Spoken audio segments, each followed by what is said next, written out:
For 2,500 years, one building has stood out as the ultimate symbol of Western civilization. Sitting way up on the Acropolis in Athens, the Parthenon is an icon, right? A total engineering marvel that we're still obsessed with today. But what if the story we've always been told about its so-called perfection is just that, a story? I mean, for centuries, the Parthenon has been held up as the gold standard of classical architecture. It's always celebrated as this masterpiece of harmony and perfect proportions, a building so flawless it almost seems like it wasn't built by human hands. And the legend goes that its architects were so ridiculously clever, they actually built these tiny, subtle curves into the structure. Why? Well, to counteract the way our eyes can play tricks on us. The whole idea was to make the Parthenon look perfectly straight, even though it wasn't. This is the famous theory of optical corrections, and it's totally central to this myth of perfection. So in this explainer, we're going to dig a little deeper. We'll look at why it was built, how they constructed it, and then we're really going to get into the evidence behind this supposedly flawless design. But first things first, why build something so magnificent to begin with? You see, the Parthenon wasn't just a temple. It was a massive statement piece, born out of the chaos of war and the thrill of victory. Context here is everything. In the early 5th century BCE, Athens and its allies somehow managed to fight off a huge Persian invasion. These incredible victories kicked off a golden age for Athens. They were feeling confident, they were powerful, and under their leader Pericles, they started this huge construction project to basically show off to the entire world. And the Parthenon, that was the crown jewel. And get this building was doing a lot of jobs at once. It wasn't just a home for some giant statue of Athena, it was also the bank for the entire Athenian empire. Seriously. Every single part of this place was a political statement, a flex of their victory, their wealth, and the triumph of their democratic ideals over Persian tyranny. Okay, so how on earth did they actually pull it off? Building a marble temple on this scale took some absolutely incredible engineering and, frankly, logistical genius. Just think about this for a second. Greek builders were already lifting stone blocks weighing up to 400 kilograms. That's almost 900 pounds, as early as the 7th century BCE. To build the Parthenon, they had to move thousands of tons of marble with mind-blowing precision. And what's really cool is new research shows they did this with early versions of the crane. By tweaking technology they'd already perfected for building ships, they developed these lifting frames and winches that let them hoist and perfectly place every single massive block. This was absolutely groundbreaking stuff for its time. The basic building method they used is called post and lintel.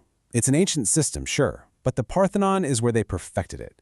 The weight from the horizontal beams, the lintels, gets transferred down through the vertical columns, or posts. It's simple in theory, but incredibly hard to do with this much grace and on this kind of epic scale. And all this brings us right back to the heart of our story, this idea of perfection. These so-called optical corrections, it's what the Parthenon is most famous for. But what if this whole cornerstone of architectural history is just a myth? So let's just ask it straight up. What if those curves weren't designed to trick your eye at all? What if they were there for a completely different and way more practical reason? Okay, this is where the story gets really interesting. The legend, on the left, says the curves were for our eyes. But the evidence, on the right, well, it's non-existent. The entire theory of optical corrections only dates back to the 1850s. There is not a single ancient Greek text that ever mentions it, not one. And this goes for other mathematical myths too, like that whole idea that it was designed using the golden ratio. Nope, that's another 19th century invention. When you actually go and measure the Parthenon, the numbers just don't add up. It really seems like we've just been projecting our own ideas of perfection onto the past. So, if the curves aren't for fixing optical illusions, then why are they there?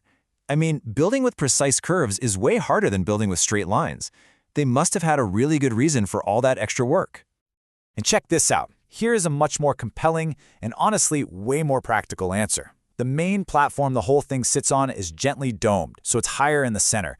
The area was open to the sky, and this slight curve would have been a super effective way to make sure rainwater drained away from the foundation. It prevents pooling, stops water damage.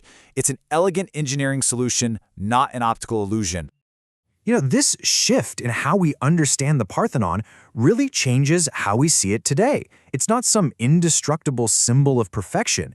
It's actually a fragile masterpiece that has taken a beating over the centuries and is in constant need of care. This building has been through a lot. The absolute worst event happened in 1687 when it was being used to store gunpowder. A Venetian cannonball hit it and boom, a huge explosion blew the roof off and just gutted the inside. And on top of that, it's constantly fighting off pollution, acid rain, and maybe most importantly, earthquakes, which its rigid design is not very good at handling. So, saving the Parthenon today is like solving the world's most complicated 3D puzzle. Modern restorers use powerful computer models to figure out its weak spots, especially when it comes to earthquakes. They've cataloged thousands of stone fragments lying around the site, and they are painstakingly putting the original pieces back where they belong. And this is where ancient genius meets modern technology. To reinforce the structure, engineers are using things like hidden titanium rods inside the marble columns and special dowels to connect broken blocks. It's a super high-tech but low-impact approach that gives it modern stability while keeping the look and feel of this ancient monument totally authentic.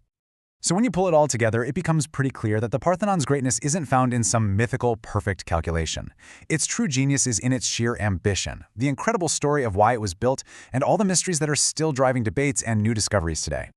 So maybe the real marvel of the Parthenon isn't that it's flawless. Maybe it's that after 2,500 years, it still has this incredible power to grab our attention, to challenge what we think we know, and to inspire brand new ways of thinking about engineering, history, and art.